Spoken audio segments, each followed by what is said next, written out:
Assalamualaikum warahmatullahi wabarakatuh. Jumpa lagi dengan saya dalam mata kuliah Action Research atau penelitian tindakan. Yang pada kesempatan kali ini kita akan membahas tentang transformasi sosial dan dinamika dalam penelitian tindakan. Namun sebelum itu kita akan melanjutkan pembahasan yang minggu lalu tentang konsep dasar penelitian aksi atau action research.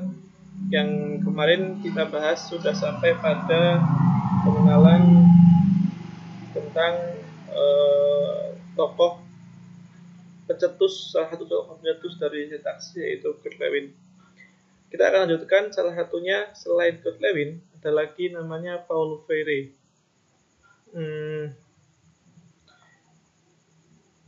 Menurutnya tak ada pengajaran tanpa riset dan tak ada riset tanpa pengajaran. Tubuh satu menempati tubuh yang lain. Selagi saya mengajar, saya melakukan search dan mencari ulang atau research. Jadi selama dia melakukan pendidikan, selama dia melakukan pengajaran, disitulah dia melakukan riset. Jadi riset dan pengajaran atau pendidikan menurut Paulo Freire selalu berkesinambungan dan selalu berhubungan, selalu berkaitan. Nah, menurutnya dia bilang, saya mengajar karena saya mencari, karena saya bertanya, karena saya menyerahkan diri saya pada kesangsian.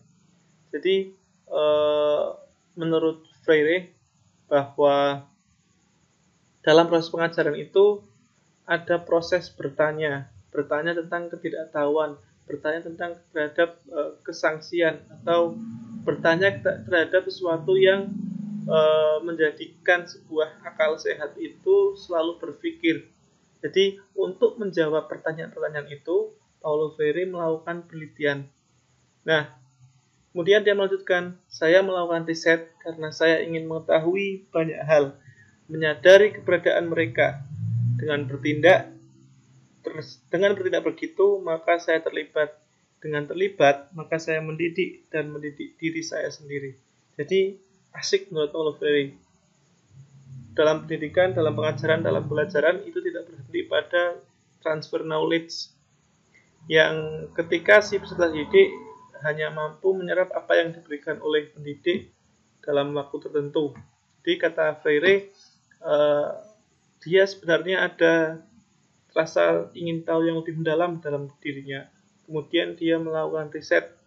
Karena apa? Karena dia ingin mengetahui banyak hal dan menyadari keberadaan mereka ini, dalam maksudnya masyarakat. Seperti apa masyarakat itu melakukan kesehariannya, seperti apa masyarakat itu menjalankan sistemnya, dan seperti apa masyarakat itu menjalankan struktur sosialnya.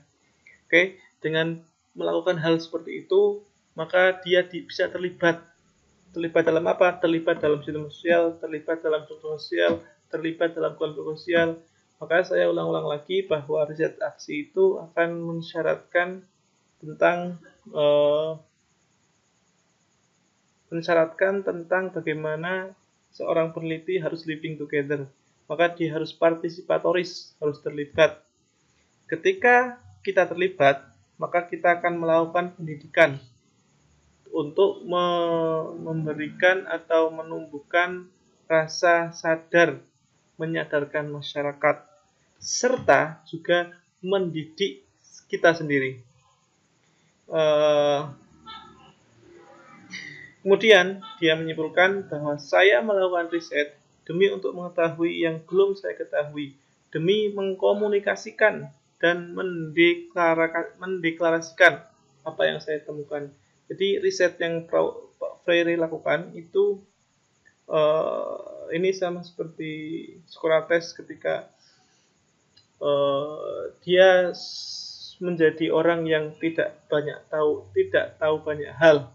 Jadi untuk melakukan atau untuk mendalami banyak hal, maka dibutuhkan research. Nah, ketika riset itu bisa mengetahui banyak hal, kemudian dia melanjutkan akan risetnya itu dilakukan demi mengkomunikasikan sesuatu yang ditemukan, sesuatu yang hasil dari sebuah penelitian itu. Hasil penelitian itu kemudian dikomunikasikan lewat artikelnya, lewat debat akademiknya, lewat bukunya, lewat solusinya, dan seterusnya. Itu ya. Jadi kemarin ada Kurt Lewin, sekarang kita pelajari ada Paulo Freire. Oke, sebelum kita melangkah jauh memahami tentang riset aksi, kita akan membahas dulu tentang ada 4 termin atau 4 perspektif tentang perspektif dalam ilmu sosial ketika kita menganalisa paradigma perubahan sosial. Kalau kita berbicara paradigma memang abstrak, jadi harus kita pahami secara perlahan-lahan. Ada 4 yang saya bedakan di sini. Ada social change dan social order. Social change ini adalah perubahan sosial, social order dan sosial. Jadi ada kegiatan sosial, ada perubahan sosial. Dua-duanya saling bertolak belakang. Ada juga dalam perspektif subjektif, ada dalam perspektif yang objektif. Oke.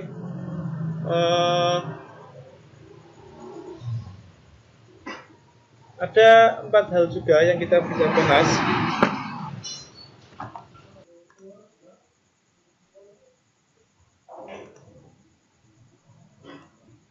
Oke, ada 4 yang akan kita bahas di sini. Jadi tadi ada social change. Jadi social change dan social order ini akan saling bertolak belakang. Begitu juga subjektif dan objektif, di mana objektif ini merupakan pengertian dari banyak orang. Subjektif ini merupakan ada kemerdekaan dari setiap konsep individu.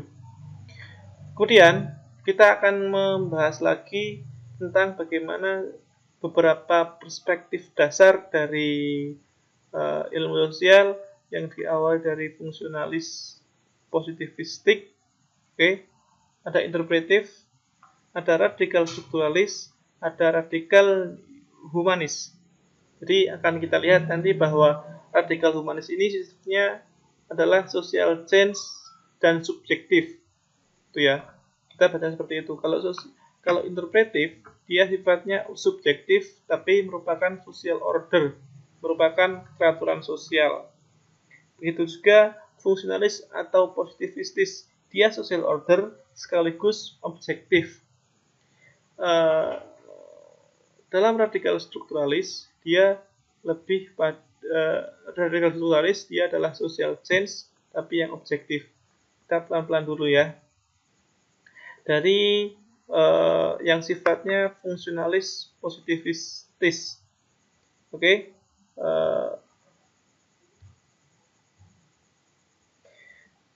Fungsionalis atau paradigma positivisme ini teorinya seperti tentang keteraturan. Ada teori akil, ada kemapanan, ada keterlibatan sosial. Jadi filosofinya filosofi yang positivistik. Positivistik itu jadi jika A maka A, jika B maka B. Jadi ada rumus-rumus formula yang ditentukan secara kuantitatif untuk menyimpulkan sesuatu. Dia menggunakan pendekatan social engineering, pemeliharaan, pengendalian, kontrol, keteraturan. Maka dia lebih pada social order atau keteraturan sosial yang sifatnya objektif. Nah, interpretif ini seperti tafsir-tafsir budaya, tafsir-tafsir kultural yang dilakukan seperti Weber, Husserl, Schultz, Kierkegaard. Mereka punya pendirian yang sama dengan fungsionalis, tapi lebih subjektif. Dia memahami realitas sosial dengan apa adanya. Dia tetap terlibat, kenyataan sosialnya dibentuk oleh kesadaran dan tindakan seseorang. Jadi ada proses pencarian makna yang ada di dalam sebuah simbol. Kita ketahui bersama simbol itu adalah suatu yang bermakna. Jadi Kurtz dan kawan-kawannya ini dalam perspektif interpretif, dia akan mendalami sebuah fenomena sosial lewat penerjemahan atau interpretasi atau pemaknaan terhadap sebuah atau beberapa simbol yang ada dalam masyarakat. Sifatnya dia social order tapi subjektif. Nah, kita pelajari selanjutnya tentang social change. Dalam social change terbagi menjadi dua hal, menjadi dua perspektif. Ada perspektif yang radikal strukturalis, ada yang radikal humanis.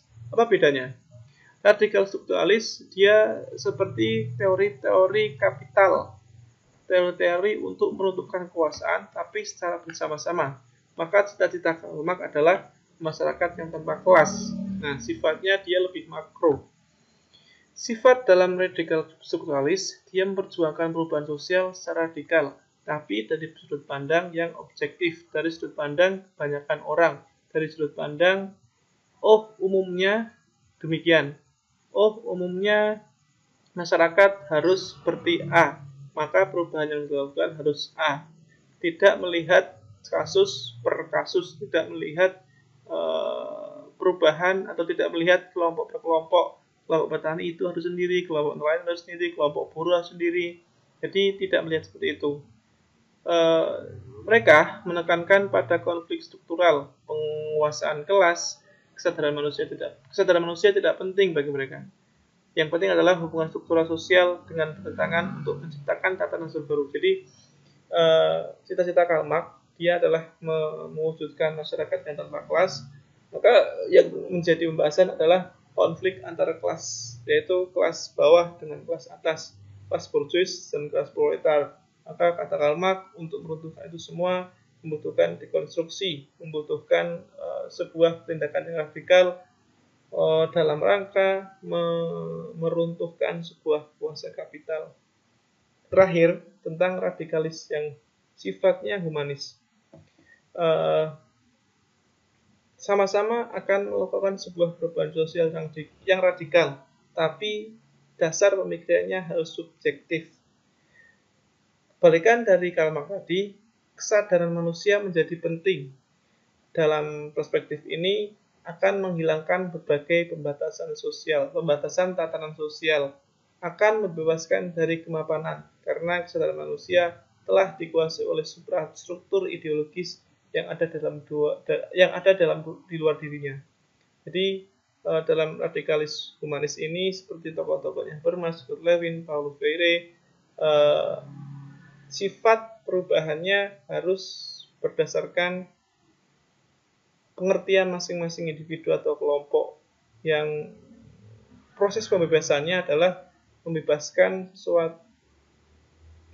dari kemapanan, karena menurut mereka kesadaran manusia itu telah dikuasai oleh suprastruktur ideologis yang ada di dalam luar dirinya. Jadi ada proses alienasi, ada proses pengasingan terhadap dirinya sendiri, ada proses di mana orang-orang itu telah dikuasai oleh sebuah ideologi yang menguasai dirinya sendiri. Itu.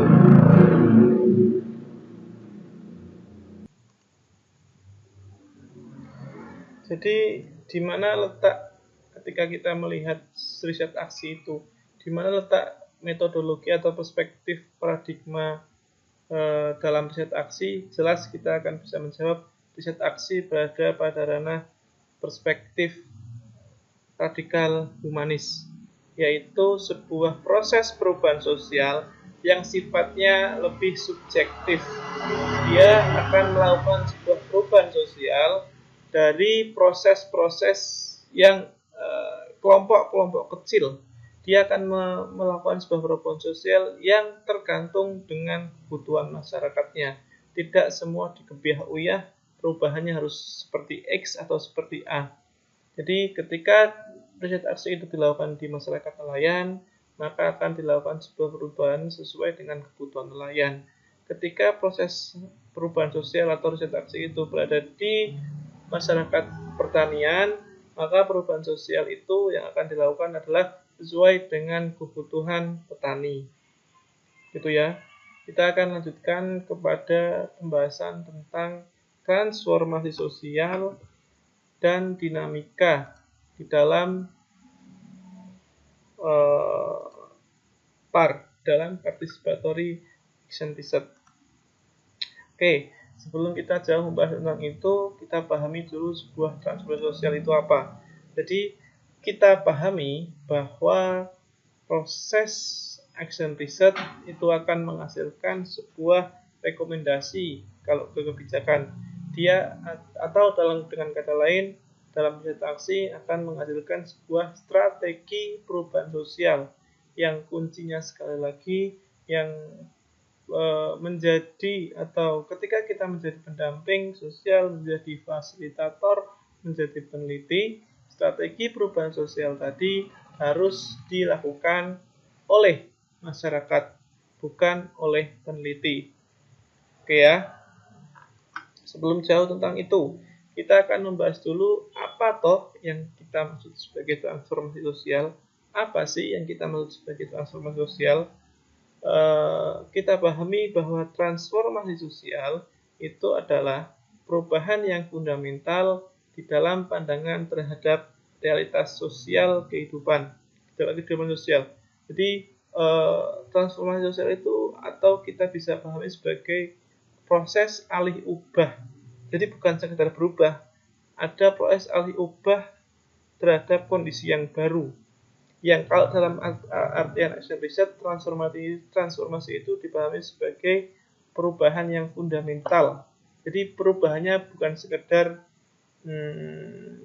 berubah usia, atau berubah bentuk, atau berubah ukuran, berubah jumlah, tapi perubahannya yang harus fundamental.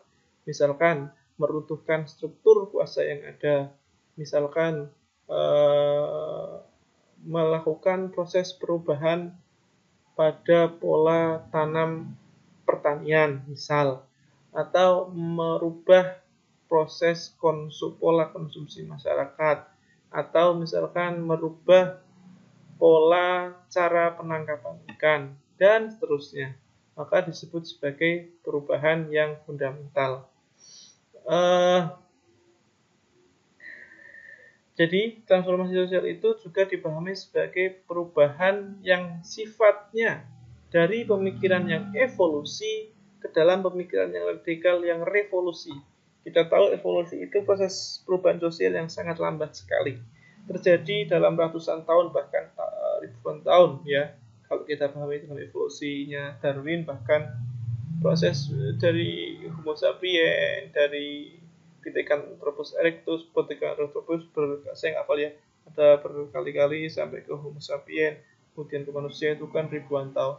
Nah, proses transformasi sosial ini akan terjadi ke dalam sebuah pemikiran yang radikal yang revolusioner. Jadi kalau dalam pra kemerdekaan yang terjadi adalah Soekarno misalkan, kita harus revolusi itu kan, perubahan yang sangat cepat. Nah, dalam proses transformasi sosial ini akan kita pelajari, akan kita pahami sebagai proses yang revolusioner, perubahannya cepat, yang radikal. Seperti tadi, meruntuhkan relasi kuasa yang ada. Nah, transformasi sosial juga dipahami sebagai perubahan dalam tatanan sosial. Jadi bukan tatanan dunia, tatanan sosial, yaitu untuk membangun kesadaran kritis terhadap dunia sosial. Jadi punya manusia itu terhadap kesadaran, tapi kesadaran yang dimaksud dalam action research adalah kesadaran yang bisa menumbuhkan sebuah sikap yang kritis ketika ada kelompok marginal yang dipinggirkan oleh kekuasaan. Oke. Jadi ketika melihat ada pemukiman kumuh, ada melihat kemiskinan, ada melihat jerat kredit di masyarakat, atau jerat dari maklar di pertanian, itu manusianya, masyarakatnya harus ditumbuhkan proses kesadaran yang kritis untuk menciptakan sebuah sistem sosial yang baru, di mana terjadi sebuah proses pemerataan kekuasaan, terjadi proses pemerataan bangunan misalkan. Oke ya, jadi ada proses berpikir kritis untuk melihat realitas sosial yang ada. ketika terjadi ketidakadilan sosial, misalkan ketidakadilan gender, ketidakadilan ekonomi, kesenjangan sosial, dan seterusnya, maka itu akan kita akan kita lakukan sebuah transformasi untuk membangun kesadaran masyarakat terhadap dunia sosial, kesadaran yang kritis tentunya. Dalam transformasi sosial ini, masyarakat akan mencari sifat dasar masalahnya dan akar penyebabnya. Oke, sehingga nanti akan tercipta sebuah pola relasi sosial yang baru, yang lebih pada keadilan sosial. Untuk apa keadilan sosialnya? Untuk lingkungan, untuk ilmu pengetahuan dan teknologi, untuk kelembagaan ekonomi, sosial, politik, dan budaya. Jadi, saya contohkan misalkan ada permasalahan tentang pengelolaan kelompok tani. Oke, masyarakat yang mencari masyarakat ya, bukan peneliti. Masyarakat setelah tumbuh kesadaran kritisnya, mereka akan mencari dasar dari masalah yang terjadi itu apa. Misal karena tidak adanya kegiatan, atau misal ketika ada bantuan tidak ada yang mengakses. Jadi dasar-dasar masalah sosial itu akan dicari akar penyebab-penyebabnya. Nah, ketika penyebab itu terjadi, maka akan dituntut sebuah strategi perubahan sosial, strategi transformasi sosial. Dalam rangka apa? Dalam rangka mewujudkan sebuah tatanan baru, sistem sosial yang baru, yang punya keteraturan terhadap keadilan.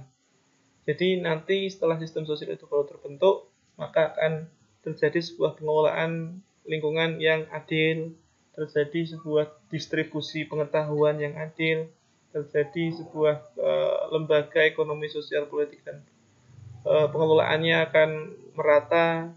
Kultur yang tercipta pun bukan kultur yang menindas, tapi kultur yang adil, gitu ya.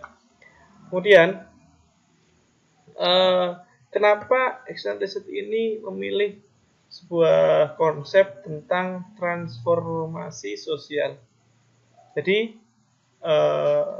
dalam lingkup global, dalam lingkup tatanan sosial, dalam lingkup sistem dan struktur sosial yang ada, telah terjadi krisis kemanusiaan. Jadi riset aksi ini hadir sebagai sebuah wujud metodologi penelitian untuk mengentaskan manusia dari berbagai masalah, untuk mengentaskan masyarakat dari jerat-jerat ekonomi dan seterusnya gitu ya.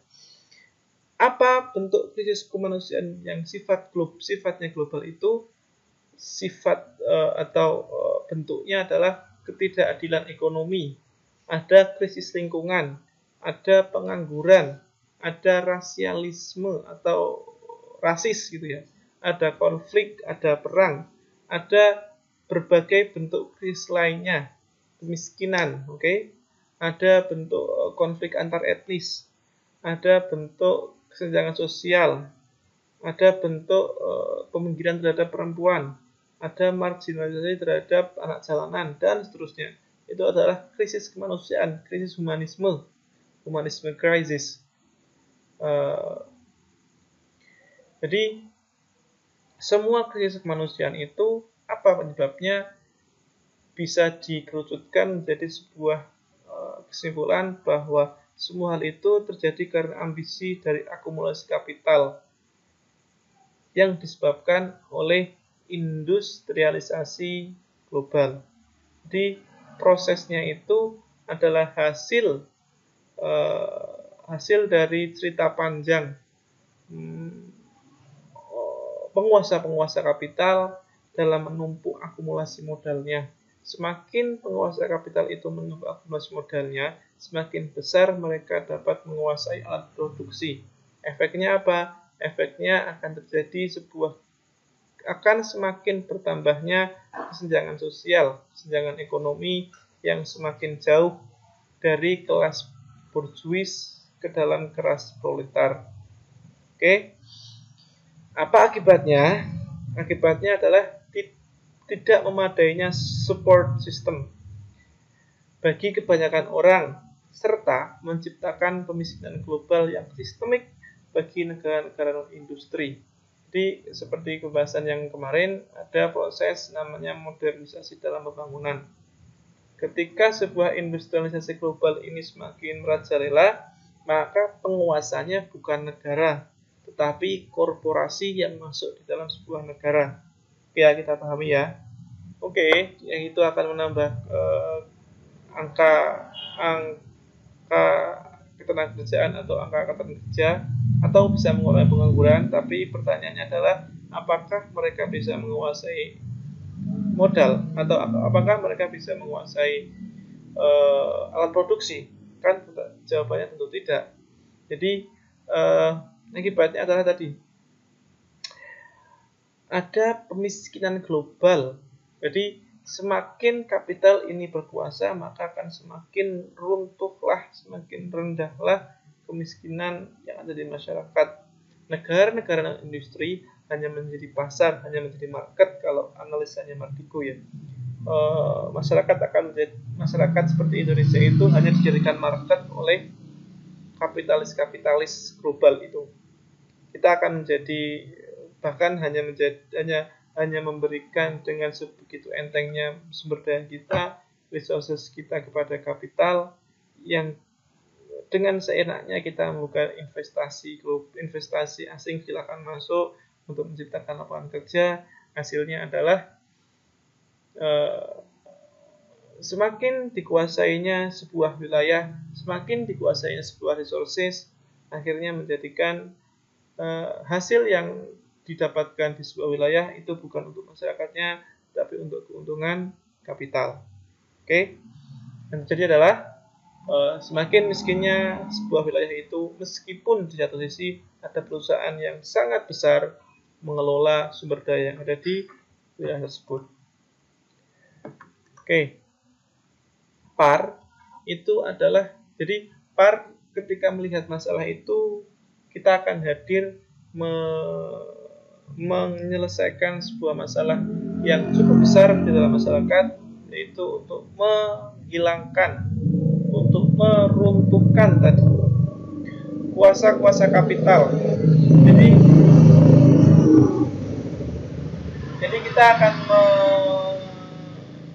Jadi kita akan memulai sebuah perubahan-perubahan kecil yang sifatnya masif gitu. Saya bayangkan kalau riset aksi ini bisa terjadi di semua daerah di Indonesia, maka insya Allah kapital akan runtuh begitu ya.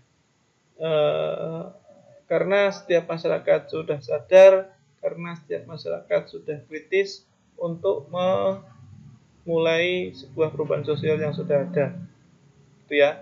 Nah, PAR ini dianggap sebagai sebuah strategi kebudayaan, atau PAR dalam strategi kebudayaan itu seperti apa? Yaitu sebuah strategi kultural untuk menata kembali sistem sosial dan lingkungan yang lebih terjamin. Jadi sifat kulturnya adalah kultur yang egaliter, kultur yang tidak menindas satu sama lain, kultur yang tidak menindas satu kelompok tertentu, kultur yang memanusiakan manusia, kultur yang memunculkan sebuah kesadaran kritis. Oke, dalam strategi kultural ini akan tercipta sebuah sistem sosial yang baru, menciptakan sebuah tatanan lingkungan atau sistem sosial yang menjamin berkembangnya humanisme, menjamin perlindungan lokalitas, menjamin perlindungan dari serangan kekuasaan yang dalam tanda kutip saya tuliskan itu rakus gitu ya. Jadi tidak ada lagi sebuah kuasa yang menindas masyarakat, tidak ada lagi kultur lokal yang tidak dihargai. Jadi kultur lokal sekecil apapun dalam participatory action research itu akan menjadi sebuah senjata utama untuk memerdekakan masyarakat atau kelompok tertentu. Oke ya. Sekali lagi kuncinya yang harus melakukan semua itu adalah masyarakat, bukan kita sebagai peneliti.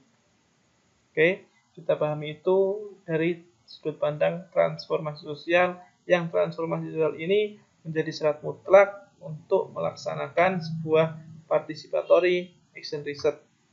Oke, kemudian kita lanjutkan.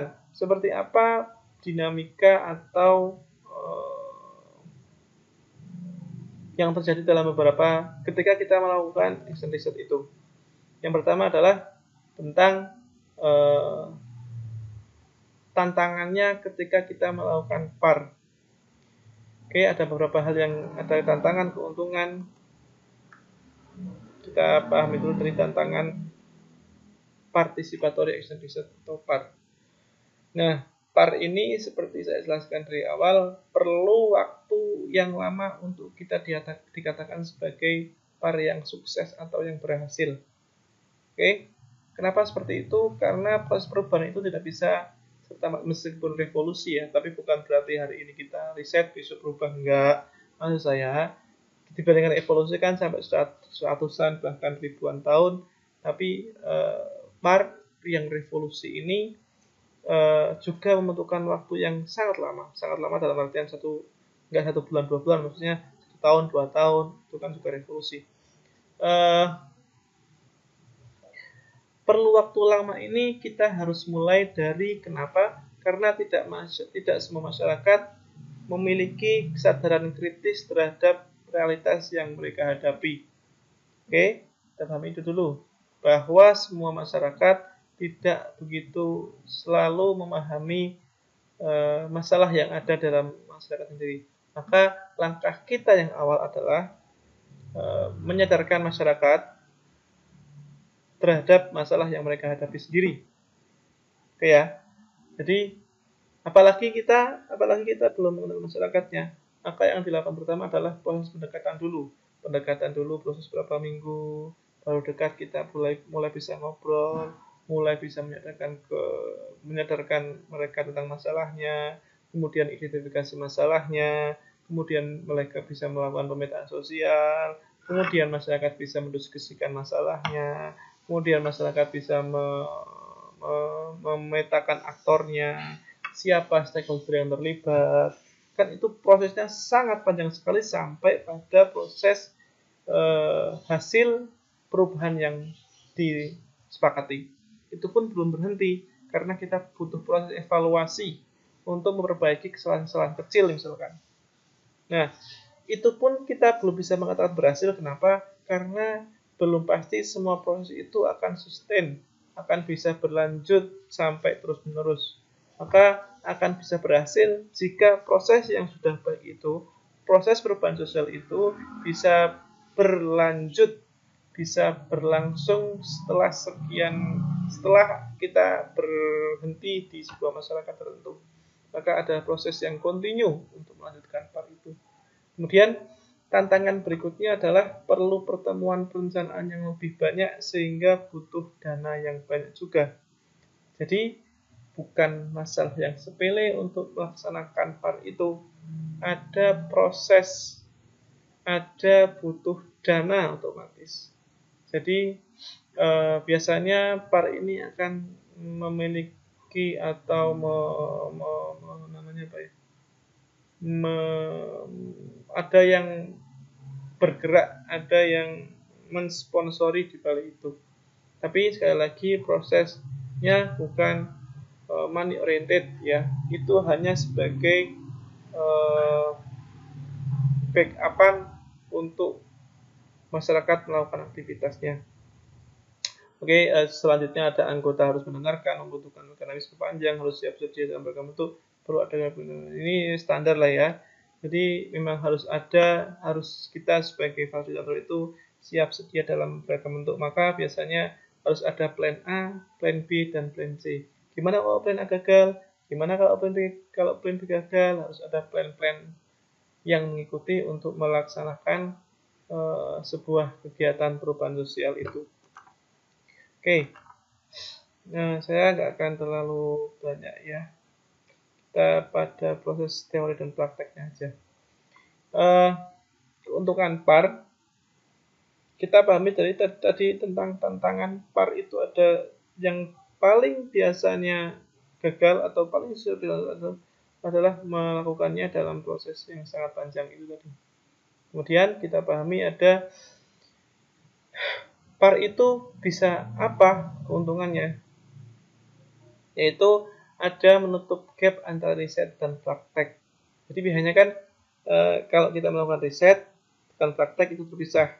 Risetnya kita lakukan, kemudian prakteknya kita bisa lakukan sekian lama setelah itu, dan belum tentu praktek itu sesuai dengan apa yang dilakukan sejak riset gitu ya. Nah, PAR itu menghilangkan gap antara riset dan praktek tadi. Jadi ada dua hal yang diputus gapnya, yaitu gap riset dan praktek yang dilakukan sekaligus di dalam PAR. Kemudian yang kedua, dapat mengantarkan perkembangan perangkat riset yang relevan. Jadi metodologi dalam PAR ini ada perangkat-perangkat, ada indikator-indikator yang dilakukan oleh seorang peneliti di dalam melakukan PAR-nya akan pasti melakukan perangkat-perangkat yang relevan pada proses perkembangannya. Karena ketika kita melakukan PAR 2020, itu tidak akan sama ketika kita melakukan PAR tahun 2030 misalkan. Ada proses perubahan sosial yang terjadi dalam masyarakat desa misalkan.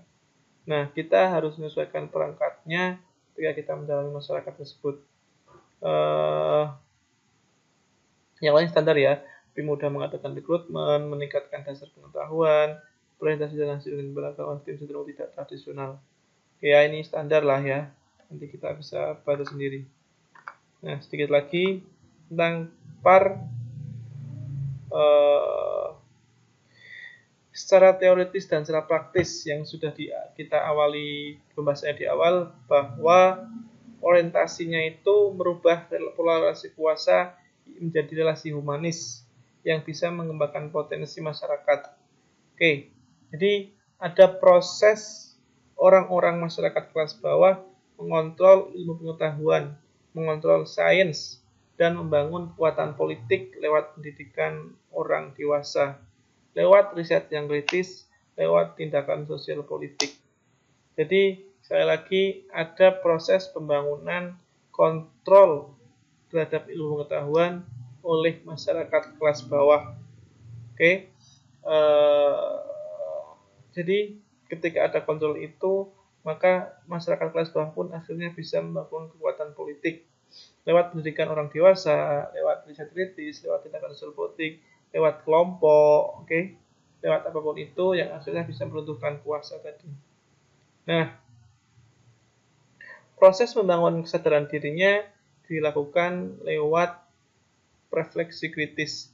Jadi masyarakat diajak berkumpul, diajak untuk memikirkan bersama bagaimana sih kira-kira yang terjadi di masyarakat kita ini, apa sih yang perlu kita lakukan. Oh, ternyata kalau ada angka kematian bayi yang tinggi, apa penyebabnya? Oh, kok ada angka ibu hamil yang cukup tinggi di usia muda, itu kenapa sebabnya? Atau oh, ternyata ada proses pertanian yang akan semakin membuat kesuburan tanah menjadi berkurang. Oh, kira-kira kenapa? Nah, refleksi itu disebut sebagai refleksi kritis untuk menjawab masalah-masalah sosial yang ada di masyarakat. Oke, apa yang menjadi pemihakan dalam PAR itu? Ada pemihakan etimologis, ada pemihakan ideologis, ada pemihakan secara teologis. Secara epistemologi ini adalah secara paradigma. Masyarakat akan memiliki kuasa, akan memiliki pengetahuan, akan memiliki kultur dan penyelesaiannya sendiri. Jadi secara paradigma di dalam pemikiran yang abstrak, maka masyarakat ketika bisa menguasai atau meruntuhkan kekuasaan, dia akan memiliki kuasa sendiri. Karena tadi berhasil meruntuhkan kuasa yang sudah selama ini berjalan. Terakhirnya pada waktu akhirnya masyarakat bisa menyelesaikan masalahnya sendiri secara epistemologis. Secara ideologis atau secara ide atau secara gagasan, pemihakan PAR ini terlihat dari peneliti yang menyadarkan masyarakat secara partisipatif untuk mengeluarkan mereka dari sebuah masalah. Jadi sekali lagi, pemihakan ideologisnya adalah ketika peneliti ini menyadarkan masyarakat secara partisipatif. Jadi ketika seorang fasilitator membuat sebuah diskusi yang panjang misalkan, yang itu melibatkan semua orang yang sedang bermasalah misalkan. Jadi ada masalah-masalah yang bisa dibahas secara kolaboratif, secara partisipatif, yang semua masyarakat terlibat untuk mengeluarkan masyarakat dari belenggu itu. Oke, ya. Kemudian pemihakan secara teologis, bahwa dalil agama akan memihak pada penolong gitu ya.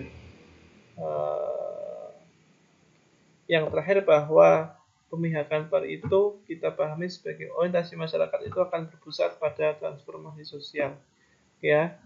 Jadi secara dinamika kita pahami ada tantangan di dalam PAR, ada keuntungan di dalam PAR, dan beberapa pemihakan secara teoritis seperti apa sih ketika keberpihakan PAR itu terhadap masyarakat. Ada pemihakan yang secara epistemologis, ada yang secara ideologis, ada yang secara teologis. Yang semua itu sekali lagi kita tetap tekankan, masyarakat akan melakukan proses yang namanya transformasi sosial secara besar. Oke, itu dulu. Nanti kita akan bahas pada pertemuan selanjutnya. Semoga bermanfaat. Wallahul muwaffiq ila aqwamit thoriq. Wassalamualaikum warahmatullahi wabarakatuh.